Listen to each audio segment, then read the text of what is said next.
जी अस्सलाम वालेकुम। आज के इस प्रोग्राम में हम बात कर रहे हैं कि भारत में मौजूदा पाक भारत टाकरे के बाद पहली मर्तबा आला तरीन सतह पर पाकिस्तान की तरफ से इस्तेमाल किए गए एयर डिफेंस सिस्टम HQ-9 पर बात हुई है। यह बात कहां हुई है, क्या हुई है, इसके ऊपर तफसीलात भी आपके सामने रखेंगे और इस मौजू पर बात करेंगे। इसी तरह हम बात करेंगे सकूते गजा का वक्त आ पहुंचा। बहुत से गैर मुस्लिम ममालिक ने तो गजा के लोगों की किसी हद तक मदद की, न बोले तो अपने न बोले। ताज़ा तरीन सूरत हाल क्या है, आपके साथ बात करेंगे। इसी तरह हम बात करेंगे पायलट सोता रहा मगर जहाज चलता रहा। यह मामला क्या था, शायद इसको डिस्कस करके हमें कुछ नई चीजें सीखने को मिले। अमेरिका ने आज अब से कुछ लम्हे पहले नई पाबंदियां लगाई हैं भारत पर, भारतीय इमिग्रेशन कंपनीज के ऊपर। ये पाबंदियां क्या हैं, इसकी तफसीलात क्या है, इसके ऊपर बात करेंगे।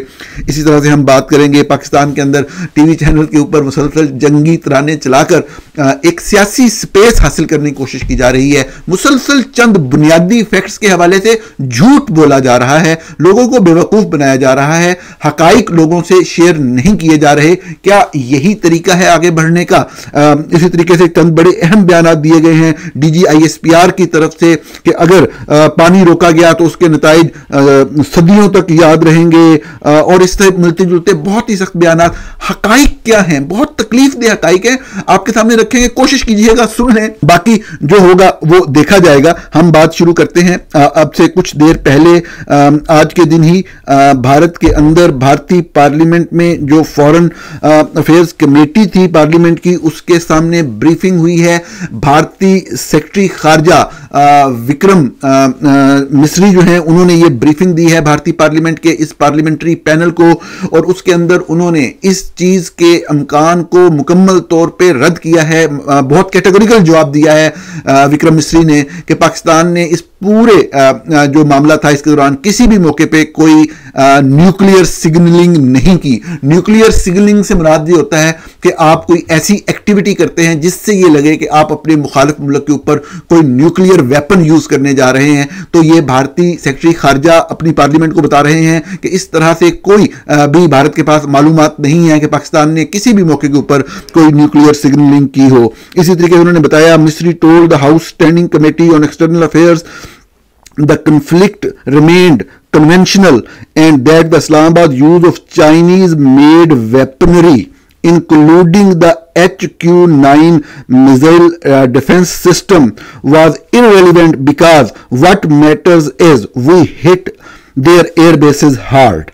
अब वो कहना क्या चाह रहे हैं, अगर आपने गौर से ये जुमला सुना है, मैं पहले इसका उर्दू ट्रांसलेट करता हूं और फिर डिस्कस करता हूं। वो कहते हैं कि उन्होंने पूरी एक्सप्लेनेशन दी उनको कि जो पाकिस्तान ने चाइना में बने हुए मुख्तलिफ वॉर वेपन इस्तेमाल किए हैं, including air defence system HQ-9 air defence system के बारे में आपको पता है, मुसलसल पाकिस्तान की तरफ से रिपोर्टिंग होती रही कि पाकिस्तान ने भारत के जो रेडार सिस्टम था उसको जैम किया, और बुनियादी तौर पर जहां से जो फाइटर जेट्स कम्युनिकेट कर रहे होते हैं कंट्रोल सेंटर से, उनका राब्ता कट गया। तो उसके बाद उनके पास अपनी करीब तरीन जो एयरबेस थी जो श्रीनगर में थी उसके ऊपर लैंड करने के सिवा कोई चारा नहीं था। तो ये एक आप कह लें कि टैक्टिक जो है वो इस्तेमाल किया। पाकिस्तान का ये दावा रहा है मुसलसल कि उन्होंने अपने एयर डिफेंस सिस्टम को इस्तेमाल करते हुए इस चीज को मैनेज किया, और इस तरह से उन्होंने एक सबकत हासिल की, भारतीय तैयारों को गिराया और भारतीय तैयारों को फंक्शन करने से रोका। तो बुनियादी तौर पे इस हवाले से जो दावा है पाकिस्तान का, इसका एतराफ अब आप समझ लें कि इनडायरेक्टली भारतीय सेक्रेटरी खारजा कर रहे हैं कि यह बात दुरुस्त है। उन्होंने ये नहीं कहा यह बात दुरुस्त है, उन्होंने जिन चीजों को डिनाई करना था उन्होंने कैटेगोरिकली डिनाई किया है। अभी मैं आपको तैयारी गिरने की बात बताता हूं तो फिर आपको बात समझ आएगी कि जिन बातों को उन्होंने डिनाई करना था उनको उन्होंने कैटेगोरिकली डिनाई किया है, लेकिन जिन बातों को वो डिनाई नहीं कर रहे और कोई फर्दर बात कर रहे हैं, तो इसका मतलब यही है कि वो इस क्लेम को तस्लीम कर रहे हैं। तो ये पहला हाई लेवल एक एडमिशन है भारत की तरफ से कि जो Chinese air defence system Pakistan इस्तेमाल कर रहा था, और जो पाकिस्तान का दावा है कि उन्होंने उनके रेडार सिस्टम को जैम किया, उनकी कम्युनिकेशन को रोका, और अल्टीमेटली उनके फाइटर जेट्स को या तो नीचे उतर जाने पे, लैंड कर जाने पे मजबूर किया, या उनमें से तैयारों को गिरा दिया, जिसमें गिराए जाने वाले तैयारों में राफेल भी शामिल था। अच्छा, अब ये बात जब वो इतराफ कर रहे हैं, आप कह लें इनडायरेक्टली इतराफ कर रहे हैं, तो इस इतराफ के साथ वो लेकिन दावा ये कर रहे हैं कि जो भी है, मतलब जिस तरह होता है ना, बंदे ने बात ना माननी हो तो वो अगली बात करते हैं, वो कहते हैं जो भी है हमने अपना टारगेट अचीव किया, हमें जो भी मसला हुआ 7 मई को, हमने 10 मई को उनकी तमाम एयर बेसेस को प्रिसीजन के साथ हिट किया। ये दोनों बातों को मैं पहले तबसरा कर चुका हूं, रिपीट नहीं करूंगा। हकाइक और तमाम शवाहिद आपके साथ डिस्कस हो चुके हैं। हमने अभी अगले सेगमेंट में भी कुछ बात करनी है, तो इसमें मैं लंबी बात नहीं करता, इसमें मैं आपको ये बताऊंगा। The committee was told Pakistan had reached out first, there was on the this was on the afternoon of May 10, and after precision strikes by the Indian military hit the Pak military installation, including the Chinese made HQ-9 system in Lahore in the strategically important strategically important Noor Khan Air Base. Mr. Misri told the committee a plea for ceasefire came from Islamabad. ये वही बात है जो आप मुसलसल सुनते चले आ रहे हैं। इसके ऊपर मैंने आपको बताया कि मेरी मालूमात और मेरी अंडरस्टैंडिंग के मुताबिक जो मैंने मुख्तलिफ लोगों से और पाकिस्तान के अंदर और दूसरे ममालिक के सहाफ़ती ज़राए से बात को समझने की कोशिश की, वो मेरी अंडरस्टैंडिंग यही थी कि बहरहाल एक इंटरनेशनल लेवल पे एक एफर्ट जारी थी। उसमें यकीनी तौर पर सऊदी अरब भी इन्वॉल्व था, जैसा कि अभी थोड़ी देर पहले भी DGISPR कह रहे थे कि सऊदी अरब का बड़ा क्रूशियल रोल है। अमेरिका भी इन्वॉल्व था और ये मतलब सीज फायर की एफर्ट जो है इस तरीके से चल रही थी। ये मेरी अंडरस्टैंडिंग इस हवाले से बनती है। लेकिन जो इंडियन साइड है वो ये बात बार बार प्रेस कर रही है कि नहीं, ये जो रिक्वेस्ट है ये पाकिस्तान की तरफ से आई थी, वो बाकायदा कॉल का बताते हैं कि इतने बजकर इतने मिनट पर पाकिस्तान के DGMO director general military operations की कॉल भारतीय DGMO को आई और जिसमें यह कहा गया कि अब हम सीज फायर की तरफ चलते हैं। और चूंकि भारत का कहना है, जो उन्होंने पार्लियामेंट को बताया वो बता रहा हूं कि भारत ने जो जो टारगेट्स अचीव करने थे, जो जो ठिकाने हिट करने थे, वो पहले कुछ 7 मई को हिट कर चुका था और बाकी उसने 10 मई को हिट कर लिए थे, तो उसमें उसको सीज फायर पे एग्री होने में कोई भी चारा नहीं था। इन्होंने बहुत स्ट्रॉन्ग वर्ड्स यूज किए हैं मिस्टर मिस्ट्री ने अपनी पार्लियामेंट्री पैनल के सामने और बड़े वाज़ेह अंदाज में कहा है कि इसमें प्रेसिडेंट ट्रंप का या किसी का कोई रोल, सिग्निफिकेंट रोल नहीं था। जो सीज फायर जिस वक्त हुई उस वक्त हमें पाकिस्तान की तरफ से कॉल आई और वो कॉल का टाइम बताते हैं। ये एक ऐसा दावा है जिसको पाकिस्तान ने डिनाई नहीं किया है, लेकिन पाकिस्तान ये कहता है, पाकिस्तान का कहना वही है जो मैं आपको अपनी अंडरस्टैंडिंग भी शेयर करता रहा हूं कि इसका बैकग्राउंड यकीनन कॉल पाकिस्तान के DGMO ने की उस टाइम पे, लेकिन उसका बैकग्राउंड ये था कि उससे पहले एक इंटरनेशनल नेगोशिएशन हो रही थी।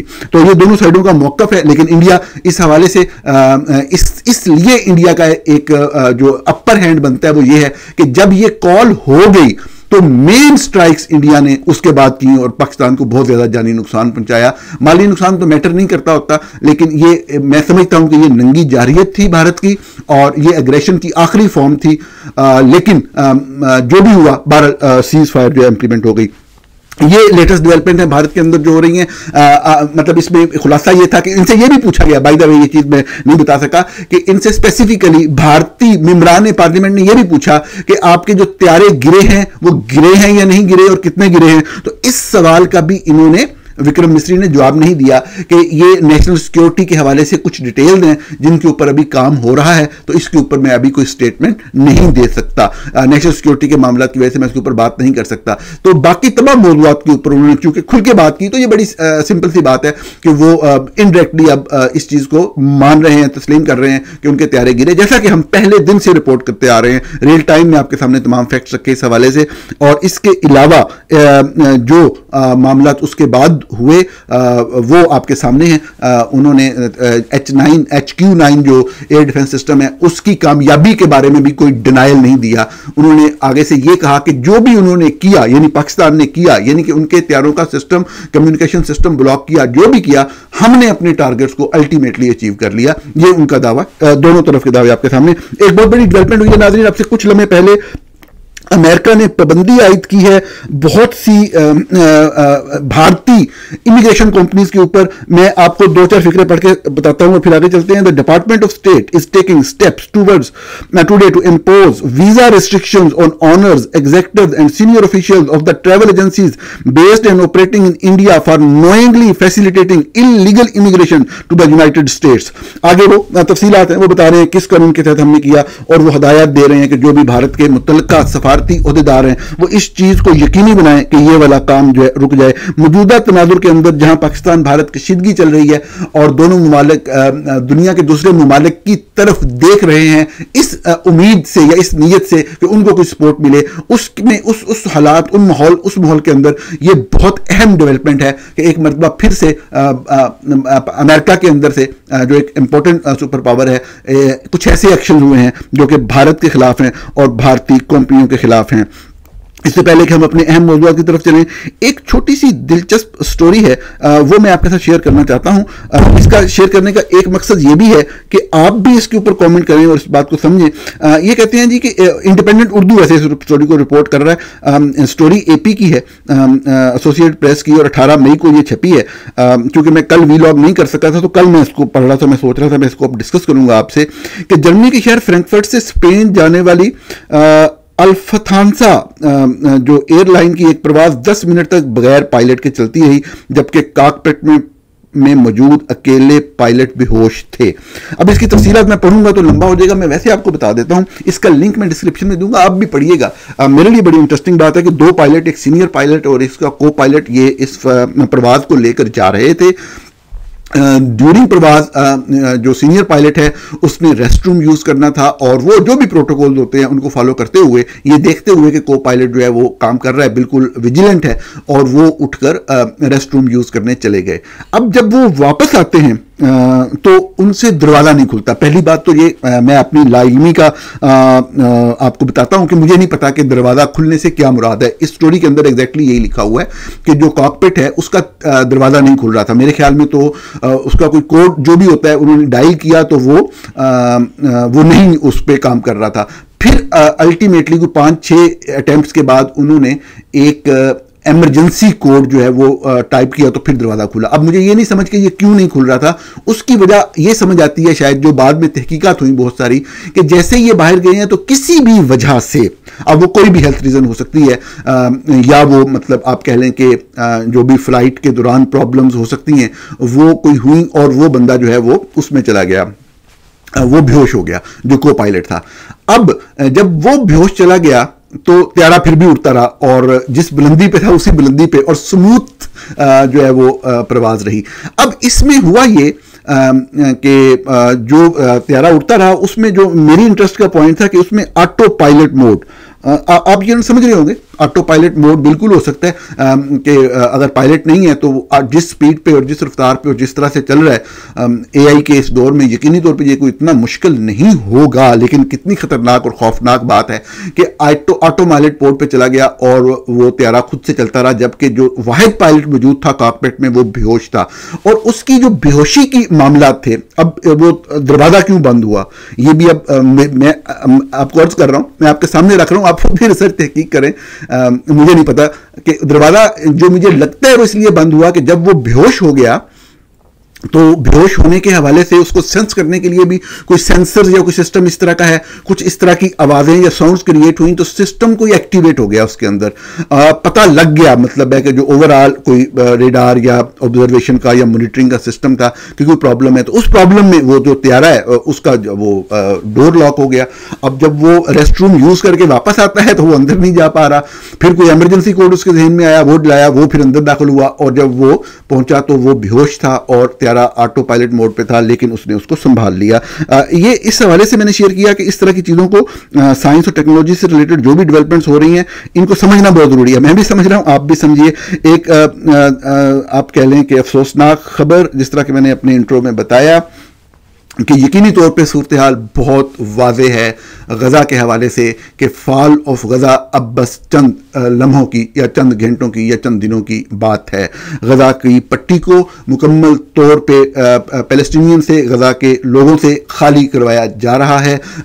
इसराइली वज़ीर-ए-आज़म नेतन्याहू ने इस हवाले से ऐलान किया है कि वो कुछ ही देर के बाद, कुछ ही देर से मैं नहीं समझ पाया कितना वक्त वो कहना चाह रहे हैं, ये कुछ घंटे हैं या कुछ दिन है, वो गज़ा की पट्टी का मुकम्मल कंट्रोल जो है वो इसराइल की फौज संभाल लेगी। ये तमाम जो सूरत हाल रही आपके सामने, ये 1 साल से ऊपर ये वाला मामला चला, और इसके दौरान आपके सामने है कि बहुत से गैर मुस्लिम ममालिक ने गजा के में रहने वाले लोगों की इंसानियत की बुनियादों के ऊपर बहुत ज़्यादा मदद की। बहुत से जो मुस्लिम ममालिक हैं उनकी मदद सिर्फ चंद मजम्मती बयानात तक रही, और ज़्यादातर ममालिक इसराइल कैंप में शामिल रहे, जिसमें पाकिस्तान भी शामिल था।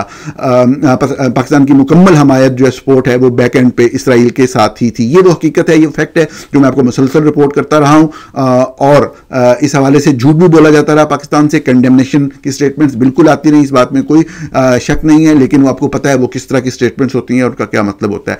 अब मैं कहना क्या चाह रहा हूं, बाद लोग तो पाकिस्तान के अंदर बैठे जज्बात में, जोश में जिहाद की बातें करते हैं। बुनियादी तौर पे एफर्ट्स यही होती हैं कि आप कम से कम आवाज तो उठाते हैं इंटरनेशनल फोरम के ऊपर, आप बात तो करते हैं जहां जहां आपकी रिप्रेजेंटेशन है, जिन जिन बैनुल अक़वामी तंजीमों में आप बात कर सकते हैं, जिन जिन जो पावरफुल कैपिटल्स हैं उनके अंदर आवाज उठा सकते हैं।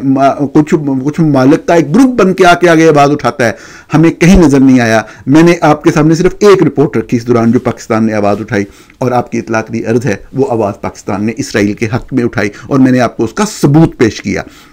अगरचे उसको भी डिनाई किया गया, लेकिन वो डॉक्यूमेंटेड प्रूफ है कि पाकिस्तान ने किस तरीके से इसराइल के इस सारे मामले में OSCE के प्लेटफॉर्म से मदद की, और उसका बाकायदा जो है दूसरी साइड से शुक्रिया अदा किया गया पाकिस्तान का। जो लेटेस्ट सूरत हाल है उसके हवाले से इसराइली वज़ीर-ए-आज़म नेतन्याहू ने ऐलान किया है कि इसराइल फौज गजा पट्टी का मुकम्मल कंट्रोल हासिल कर लेगी। अरब मीडिया के मुताबिक गजा पर इसराइली फौज के फदाई हमले और ज़मीनी ऑपरेशन जारी है, और ऐसे में इसराइली वज़ीर-ए-आज़म नेतन्याहू ने ऐलान किया है कि इसराइली फौज गजा की पट्टी का मुकम्मल कंट्रोल हासिल कर लेगी। नेतन्याहू ने कहा है कि गजा में लड़ाई शदीद है, हम पेशरफ्त कर रहे हैं और हम गजा की पट्टी के तमाम इलाके का कंट्रोल संभाल लेंगे। दूसरी जानब खलीजी मीडिया का बताना है कि इसराइली फोर्सेज ने 1 घंटे के दौरान गजा में 30 फजाई हमले किए, जिनमें सुबह से 32 फलस्तीनी शहीद हो गए हैं, जबकि इसराइली फौज ने शहरियों को खान यूनुस से भी इनखला का हुक्म दिया है। वाज़ेह रहे, नेतन्याहू से कबल अमरीकी सदर ट्रंप भी गजा पट्टी का कंट्रोल संभालने और फलस्तीनियों को किसी और जगह मुंतकिल करने का ऐलान किया था, मगर आलमी दबाव के बाद वो अपने बयान से पीछे हट गए थे। वो हट जरूर गए थे बयान से पीछे, लेकिन अमेरिकी मीडिया ने 2 दिन पहले भी रिपोर्ट किया कि गजा पट्टी को मुकम्मल तौर पे खाली करके गजा में रहने वाले लोगों के हवाले से अब लीबिया के अंदर एक परमानेंट सेटलमेंट का एक प्लान मौजूदा लीबियन जो वहां पे अथॉरिटीज हैं उनके साथ डिस्कस किया जा रहा है। जो ऐलान सदर ट्रंप ने किया था कि वो गजा की इस पूरी पट्टी को खाली कराकर दुनिया का खूबसूरत तरीन सियाहती मकाम बनाएंगे, ये जो रियल एस्टेट का मंसूबा था इसके ऊपर काम जोरों शोर से जारी है। अपेरेंटली जो इंटरनेशनल मीडिया के बाद मुबस्सिरीन है वो यहां तक कहते हैं कि शायद नेतन्याहू इस हद तक ना जाते, लेकिन ये जो रियल एस्टेट का मंसूबा था जब इसके ऊपर बात फाइनलाइज हुई तो बात को इस तरफ ले जाना शायद जरूरी समझा गया। ये ऑन ग्राउंड फैक्ट्स हैं जो मैंने आपके सामने रिपोर्ट की है, और मैंने आपको बताया कि मुस्लिम ममालिक ने किसी की मदद करना तो दूर की बात, वहां पे मदद की राह में कोई रखने डालने हुए तो वही डाले, और जो एफर्ट्स की जा सकती थी, and by efforts I mean the obviously जो डिप्लोमेटिक एफर्ट्स हैं कि उस चीज को रोका जाता जो भी वहां पे जंग हो रही थी ताकि नुकसान कम से कम हो सकता, उस हवाले से किसी ने भी कोई ऐसा रोल अदा नहीं किया जो कि काबिल जिक्र हो। हकाइक बहुत कड़वे होते हैं, जब हकाइक आपके सामने पेश किए जाते हैं तो बाद लोग उस हवाले से जहन बनाते हैं, बाद लोग उस हवाले से नेगेटिव बातें करते हैं, लेकिन फैक्ट्स जो हैं वो फैक्ट्स होते हैं। टीवी चैनल के ऊपर मुसलसल पाकिस्तान के अंदर जंगी तराने चल रहे हैं, और तमाम सियासी मुबस्सिरीन ये इस चीज़ के ऊपर कायल हैं कि ये सिर्फ पॉलिटिकल स्पेस हासिल करने की कोशिश है, जो कि चंद फेक और जाली खबरें चंद सहाफ़ियों से चलवाकर जो है वो एक माहौल पैदा करने की कोशिश की गई। आपके सामने जो फैक्चुअल रिपोर्टिंग है वो आपके सामने की गई और मुसलसल की जाती रहेगी कि जब ये मामला 22 अप्रैल को पहलगाम में हमले के बाद जब रियल मीनिंग में जब अटैक हुआ भारत की तरफ से तो 9 मुकामात जिनमें पाकिस्तान के 4 शहर शामिल थे मिसाइल हमले हुए। उसी दिन को एक डॉग फाइट हुई जिसमें पाकिस्तान ने भारत के त्यारे गिराए, लेकिन पाकिस्तान भारत के अंदर मेनलैंड भारत में अपने मुल्क के अंदर होने वाले मिसाइल हमलों का जवाब नहीं दे सका।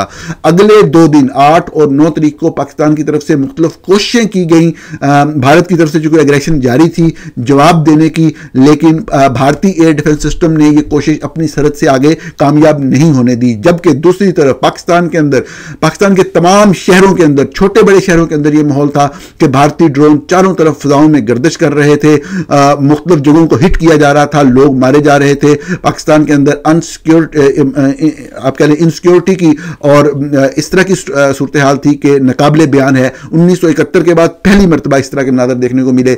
10 तारीख को एक मरतबा फिर भारत ने पाकिस्तान की जो फ़िज़ाई बेसिस थी उनको निशाना बनाया, जिसके जवाब में पाकिस्तान ने भी भारत के अंदर अपने हदूद में रहते हुए चंद हमले किए।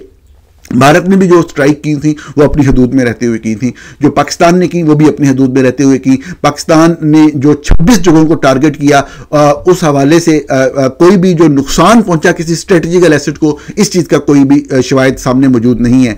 इसी अटैक को जवाब बनाकर बाद लोग कहते हैं पाकिस्तान के अंदर के मुंह तोड़ जवाब दे दिया। मैं मुसलसल ये रिपोर्ट कर रहा हूं कि ऐसी कोई बात नहीं है मुंह तोड़ जवाब देने वाली, और इस चीज़ को गलत तौर पर बयान करके अपने ही लोगों को बेवकूफ़ नहीं बनाया जाना चाहिए। हमें हकाइक का इल्म होना चाहिए ताकि हम अपने आइंदा के फैसले जो हैं वो हकाइक पर मबनी रहकर कर सके, झूठ की बुनियाद पर ना करें, क्योंकि झूठ की बुनियाद पर किए गए कोई भी फैसले जो हैं वो कमजोर होते हैं, हमारे अपने लिए नुकसानदेह होते हैं। ये हुब्बल वतनी नहीं, ये पाकिस्तान दुश्मनी है कि आप लोगों को झूठ बताएं। सबसे बड़ा नुकसान यह हुआ कि जब पाकिस्तान ने जो भारत के अंदर जाके कुछ जगहों पर बम गिराए जिनसे उनका कुछ स्ट्रेटेजिकल एसेट तो हिट नहीं हुआ, लेकिन उसके बाद जो एक कॉल डीजीएमओ के दरमियान हुई और सीज फायर के ऊपर इत्तफाक हुआ कि चंद घंटे के बाद या 1.5 घंटे के बाद हम करते हैं, उस 1.5 घंटे में आखिरी स्ट्राइक्स फिर भारत की तरफ से पाकिस्तान के ऊपर की गई जो बहुत ही लिथल थी, लेकिन पाकिस्तान ने सीज फायर के ऊपर जो है वो अमल दरामद किया, क्योंकि ये बात हो चुकी थी। जो भारत ने आखिरी स्ट्राइक की उसमें पाकिस्तान के स्ट्रेटेजिकल एसेट्स को भी नुकसान पहुंचा और लोगों ने शहादतें भी दी। ये बहुत अफसोसनाक वाकया, हमारी तारीख का बहुत ज़्यादा नुकसान पहुंचा, लेकिन इसको गलत अंदाज में मीडिया में पेश कर कर एक झूठ फैलाने की कोशिश की गई, लोगों को बेवकूफ़ बनाया गया, अब के दिन तक बनाया जा रहा है। खुदा करे मेरा वतन इतना मजबूत हो कि वो इस तरह के किसी भी दुश्मन के हमले का मुंह तोड़ जवाब दे सके, और हमें खुद भी अपने तौर पर बहुत सी ऐसी चीज़ें करनी है, जिम्मेदारी का एहसास देना का एक लाजमी तौर पे एक तासुर हमने दुनिया को देना है। कल के दिन में एक बहुत अहम वीलाग हमारे सीनियर सहाफ़ी हैं उमर चीमा साहब, उनका देख रहा था। मेरे ख्याल में मौजूदा सूरत हाल में सबसे बेहतरीन वीलाग वो है, कल का इतवार का वीलाग है उमर चीमा साहब का, वो ज़रूर देखिएगा। बहुत खूबसूरती से उन्होंने दोनों तरफ की सूरत हाल भी रखी, अगरचा वो भी उन काबिल एहतराम सहाफ़ियों में शामिल हैं जो कि फतह के ऐलान कर रहे हैं, लेकिन फैक्ट जब रिपोर्ट उन्होंने किए हैं, मैंने देखा फैक्ट्स उनके सब सही हैं। ये हर किसी की मर्जी होती है कोई उसका नतीजा क्या निकाल ले, लेकिन कल का प्रोग्राम बहुत अहम था। उन्होंने ये बड़ा वाज़ेह अंदाज में कहा कि अगर पाकिस्तान पहलगाम के हमले में इन्वॉल्व हुआ तो ये बहुत गलत बात होगी, ऐसा नहीं होना चाहिए। अगर उन्होंने कहा, और ये बिल्कुल यही सब जो पाकिस्तान के से मोहब्बत रखने वाले लोग हैं उनका यही बात है हमेशा से कि हमारा दहशतगर्दी से किसी तरह का कोई तल्लुक नहीं होना चाहिए। माली में अगर कोई गलतियां हुई भी हैं तो इस तरह के प्रोजेक्ट्स को अब शेल्फ कर देना चाहिए। इसी तरह उमर चीमा ने यह भी कहा कि जो लश्कर तैयबा या इस तरह के ग्रोहों के साथ जो तल्लुकात की बातें आती हैं ये बड़ी अफसोसनाक है, ये नहीं होनी चाहिए, इनको रोक देना चाहिए। तो यही बात है तमाम पाकिस्तानियों की, तमाम मुहिब्बे वतन पाकिस्तानियों की जो अपने वतन से मोहब्बत करते हैं, अपने वतन को आगे लेके जाना चाहते हैं। नफरतें करने वाले और झूठ फैलाने वाले जो लोग बातें करते हैं, यकीनी तौर पे ये लोग पाकिस्तान के मुखालिफ हैं, पाकिस्तान के दुश्मन हैं, पाकिस्तान को नुकसान पहुंचाते हैं, और ऐसा नहीं होगा। आखिरी बात मैं आपको ये जरूर कहूँगा कि DGISP ने फिर कहा है कि पानी रोका गया तो जो जवाब आएगा वो सदियों तक आएगा। हजूर उन्होंने पानी रोक देता हुआ है तो हमें बार बार रोजाना की बुनियाद पर दसती जाए कि पानी रोक देता हुआ है, और यही भारत की सबसे बड़ी इसमें कामयाबी थी। मैं बार बार आपको ये कहता हूँ कि देखें कि उन्होंने इस सारी मामले के अंदर जो है वो इंडस वाटर ट्रीटी को भी हेल्ड इन अबायंस कर दिया और हम कुछ नहीं कर सके क्योंकि हम लागर और कमज़ोर हैं। यही चीज़ मैं हमेशा कहता था कि जब पाकिस्तान के अंदर आइन और कानून की हुक्मरानी होगी तो पाकिस्तान आगे चलेगा, पाकिस्तान की इकॉनमी आगे चलेगी। जब फौज काश्तकारी नहीं करेगी, जब फौज जूते और तस्मे और हेयर कलर और ये तमाम चीजें नहीं बनाएगी, सीरियल और खाद नहीं बनाएगी, पाकिस्तान के दफा की पॉलिसी के ऊपर तवज्जो देगी, तो पाकिस्तान को ये शर्मिंदगी और ये हजमियत नहीं उठानी पड़ेगी जो आज के दिन उठानी पड़ रही है। पाकिस्तान की लाइफ लाइन है पाकिस्तान की एग्रीकल्चर, और जो हो रहा है वो बहुत दर्दनाक और अफसोसनाक है। और सबसे बड़ी अफसोसनाक बात पाकिस्तान के मीडिया का शर्मनाक किरदार जो मुसलसल झूठ फैला के अपने ही लोगों को बेवकूफ़ बना रहा है। नाज़रीन, प्रोग्राम देखने का बहुत शुक्रिया।